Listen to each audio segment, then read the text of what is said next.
అబ్రహాము గొర్రె పిల్లను గురించిన ఒక చక్కటి దర్శనం కలిగి ఉన్నారు. నేను మిమ్మల్ని అడుగుతున్నాను, ఎవరు ఆ గొర్రె పిల్ల? స్పందించాలి. ఎవరు ఆ గొర్రె పిల్ల? బాప్తిస్మిచ్చి యోహాను మంచి దర్శనం కలిగి ఉన్నారు. లోక పాపముల మోసుకుని వెళుతున్న దేవుని ఎవరు ఆ గొర్రె పిల్ల? యేసు క్రీస్తు. ఆ దర్శనం కలిగి ఉన్నావా? దైవజనుడైన పేతురు అంటున్నారు, కోడెల రక్తం పువ్వుల రక్తం కాదు గాని, క్షయమైపోయే వెండి బంగారములు కాదు గాని, గొర్రె పిల్ల రక్తం వంటి క్రీస్తు రక్తము చేత మీరు విమోచింపబడ్డారు.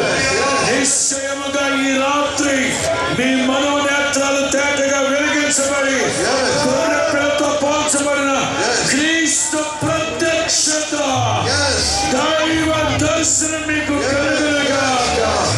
ఆశతో కోరుకో, ఆశతో కోరుకో.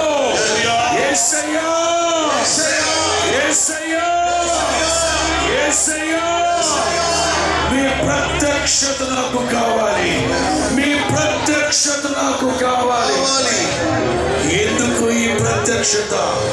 గొర్రె పిల్ల రక్తము చేత మీరు విమోచింపబడతారు. నిశ్చయముగా మీరు కట్టబడిన కట్టు తెంచబడునుగాక. మీరు విమోచింపబడుదురుగాక, మీరు విమోచింపబడుదురుగాక, మీరు స్వతంత్రులుగా మార్చబడుదురుగాక. నీవు రాజాది రాసుని బ్రొక్కడానికే ఈ గుడారాల పండుగకు వచ్చావు. నిన్న మొన్నటి వరకు దేన్ని మొక్కావు? ఎందుకు మొక్కావు? ఎన్నిసార్లు మొక్కావు? ఈ రాత్రి